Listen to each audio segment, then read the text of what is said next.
okwanjula n'embaga kukutuusibwako City Bridals ku Kamukamu Plaza.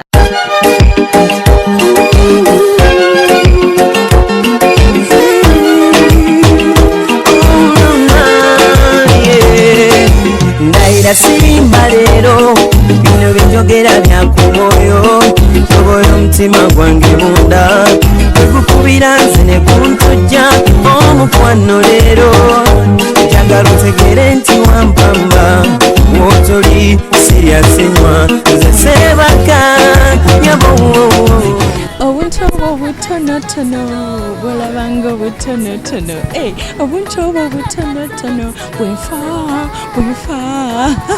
nange obutonotono obunkolera ng'olaba Delta TV program y'okwanjula n'embaga nange bwe bunkolera era nga nkubuuzaako negamba nti osiibye otya Sunday egamba etya ye Idi yali etya mukaano webaze Mukama Katonda okubeera ng'ate kati oli mu mwezi wa Julaayi bangi bagenze naye ate gwe obeera ng'okyasigaddewo olina okwebaza Mukama noga nti alhamdulillah n'okwanjula kw'omukyala akola mu katale Gayaza Remy n'omwami we Moses walabye bwe baakona omuziki omukyala ng'ategeera okusanyuka mukolo gwe gwaleka abantu basanyufu nnyo bwe bali kuleeta ku Delta TV ate era ne tusobola okuba nga tutuusako n'embaga ey'omwami n'omukyala ba Owori omwami yeevugira mukyala we bambi kyali kirungi nnyo namwe mwe bali kuleeta mukolo ku Delta TV olwaleero era tulina emikolo gyaffe ebiri naye nga sinaba kutuusako mikolo gyaffe kugamba nti otera okumbuuza Sharita engato ozijjawa engato zino mukwano ziva Kato Cell Center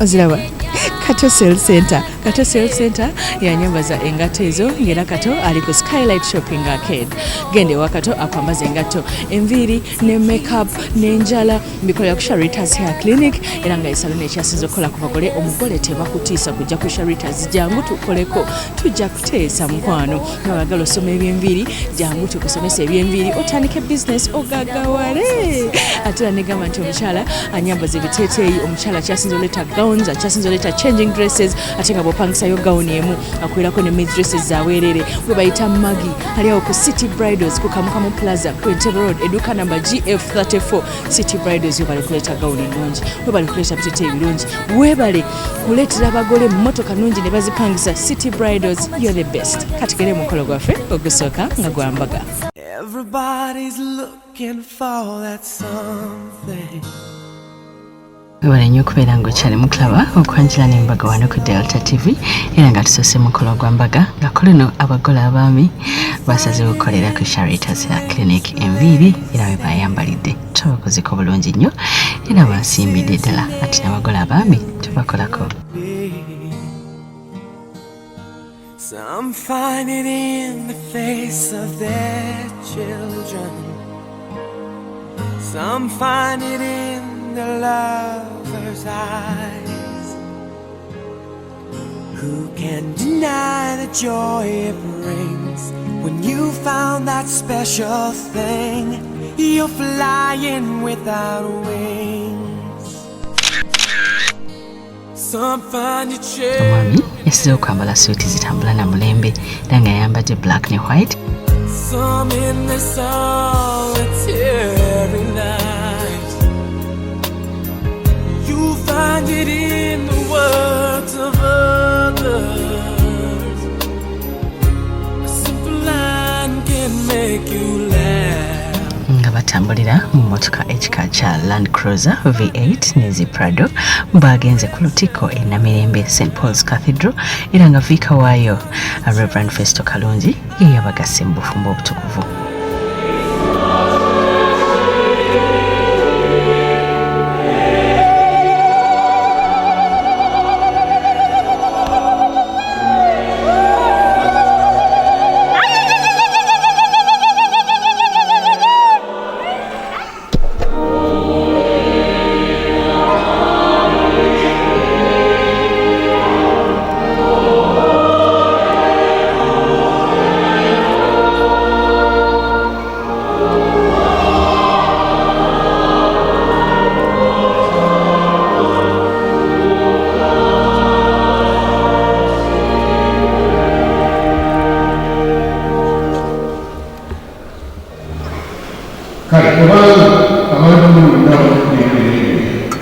muri usoboye umusajja okukozesa aluye omukazi alisi binyono kinasaka n'ebintu ebyamba kimu akali kusiikire weesoboyeyo okutwala basiweewaawo sikanosiisi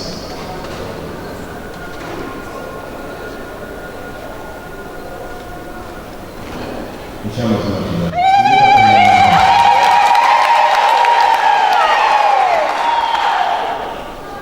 Moses ne Alice bagamba era balagira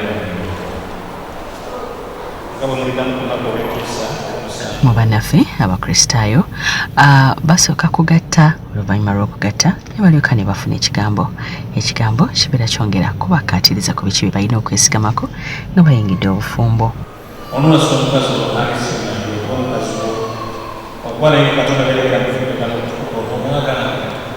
n'omukuumanga nga mulwadde langalwana onoolekanga abakazi bonna abalatobeera muli ennaku zonna zimala nga mulwala muli nakolanga bwekyo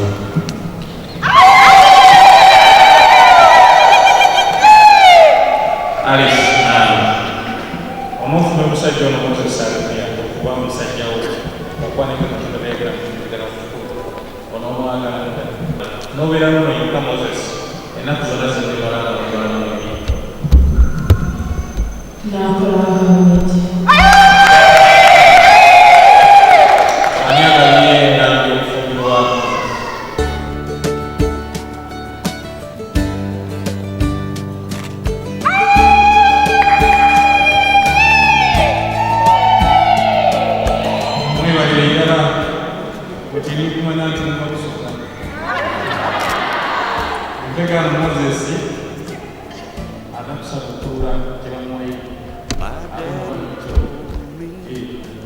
If you want to have someone to hold on to, you're gonna have to learn to let go.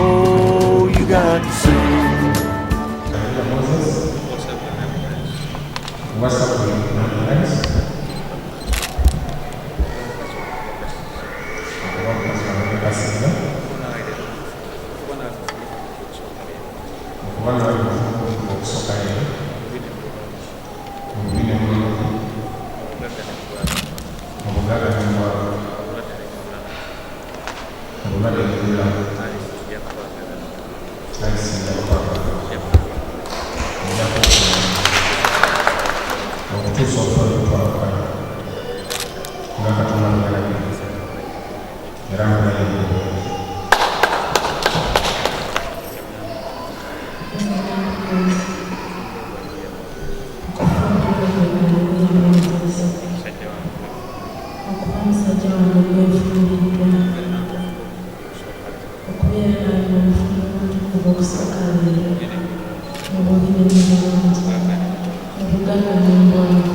Moses ne Alice ebabeerera akabonero omusingo gw'okwagalana kwabwe okutukuvu ennaku zonna bwa Yesu Kristo Mukama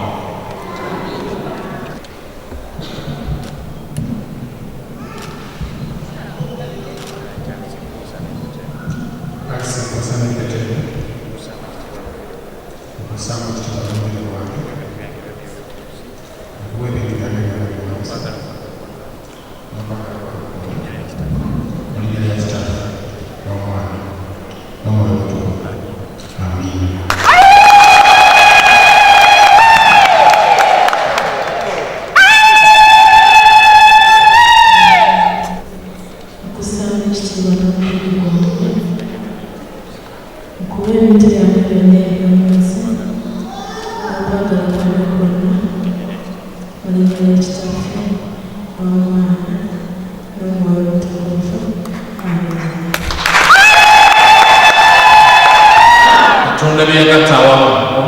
zonna tabaawukanyanga. Kubanga Moses ne Alice bakkiriza okufumbirwa na Mutukuvu era bategeeza bati mu maaso ga Katonda n'ekibiina kino era balayira okanyumba batyo era n'okukolazeemu bati n'okuba n'okutoola empeta n'okukwatagana bifunvu mbogerako nti kati bamanyi mukazi ye musajja n'omukazi abamu bafumbiriganye mu linnya lya kitaffe n'omwana n'omwoyo omutukuvu. Kale kambalagire omwami n'omukyala oya bawedde kati bafunvu. Everybody's looking for that something, one thing that makes it all complete. You find it in the strangest places you never knew it could be. Some find it in the face of their kanisa mwenda abazadde baffe bonna abavudde ku njuyi zombi abagenyi baffe abalungi abaze ku mukolo gwa Moses. Mukama yeebazibwe. Nja kutusa obubaka okuva ewa permanent secretary mwami Kivumbi atasobodde kubeera naffe era bwenjogerera wano naye ali ku mukolo emirala tuludde buno naye yantumye okutuusa obubaka bwe. I welcome and congratulate Mr. Moses and your dear wife to the institution of marriage. Ladies and gentlemen, I thank you for gracing this occasion because your presence is a blessing to the new couple. I encourage you to keep supporting and praying for the couple to remain faithful to each other and to the Almighty God. I wish you success and pray that the Lord blesses your marriage. Signed, Jonathan Mwonge for Permanent Secretary, Secretary of the Judiciary. Bebala nyo abagenyi baffe abazze. Muyogeye. Congratulations. Kati muli mwami na mukyala bakubireko omugalo. Njagala okubeebaza mwebale kujja kubaganya mwami n'omukyala alunya. Ebigambo bino byali ku bafumbo. Ekisookera ddala mu lubereberye essula y'okubiri 18 olunyi lugamba nti Mukama Katonda n'ayogera nti si kirungi omuntu okubeera obwomu n'amukolera obubeezi amusanga. Abamu bagamba nti n'amukolera kiri n'amukolera awumekiri.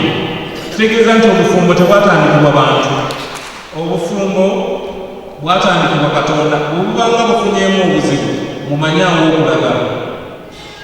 N'olwekyo Alice nannyini bufumbo yamutandika ye Katonda n'emmanyu ye ye Bayibuli.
Oluvannyuma basayininze mu kitabo ate era ne bongera n'okusayininga certificate.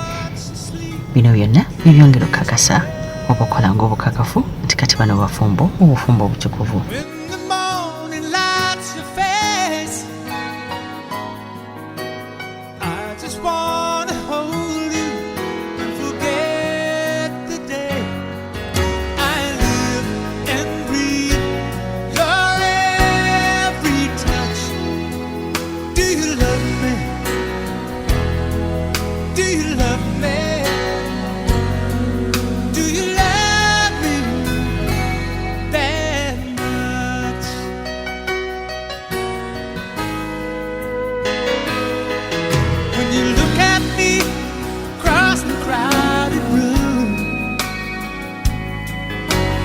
Suddenly I wanna be alone with you.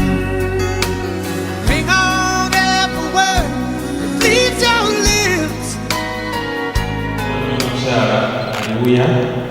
Kakati bafumbiriganiddwa era ekiraga nti ddala abafumbo balina certificate. Certificate eno si bwe bufumbo naye munnange omuntu okuyinga emmotoka nga tolina driving permit poliisi ekukwata naye mwe kaakano mulina permit bwebuba butuuze ennaku zino enjogera egamba kyapa mu ngalo mulinnya kitaffe n'omwana n'omugogo.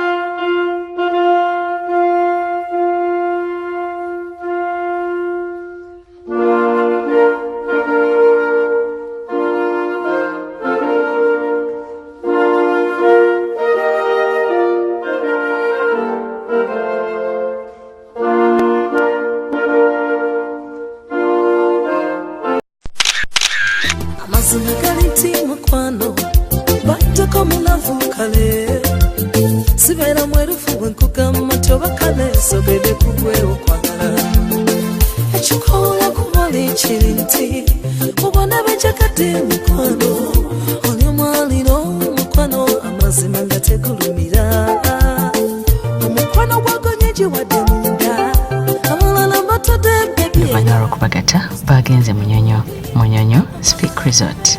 Waliwo scenarios nyingi ez'enjawulo abagole ze bakozesa okuba nga beekubirawo ebifaananyi. Kabeera kaseera kakweraga mukwano wakati w'omwami n'omukyala.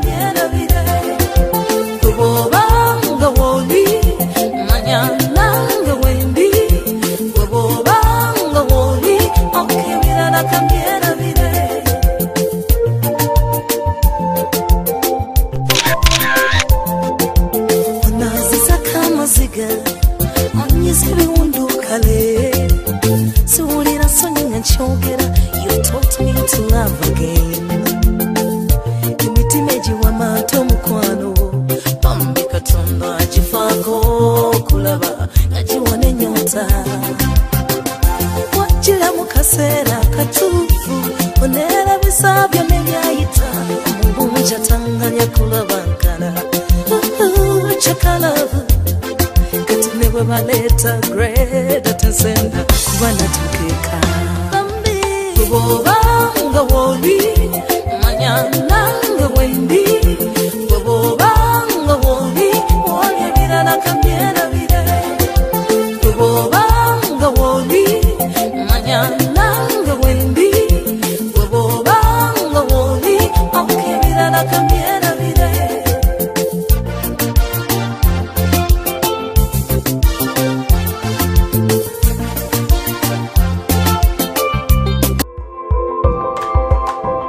Okyalaba okwanjula n'embaga nga kukutuusibwako The City Bridals ku Kamukamu Plaza. Omukwano leero njagala otegere nti wampamba wotoli siryasenywa nze seebaka nyabo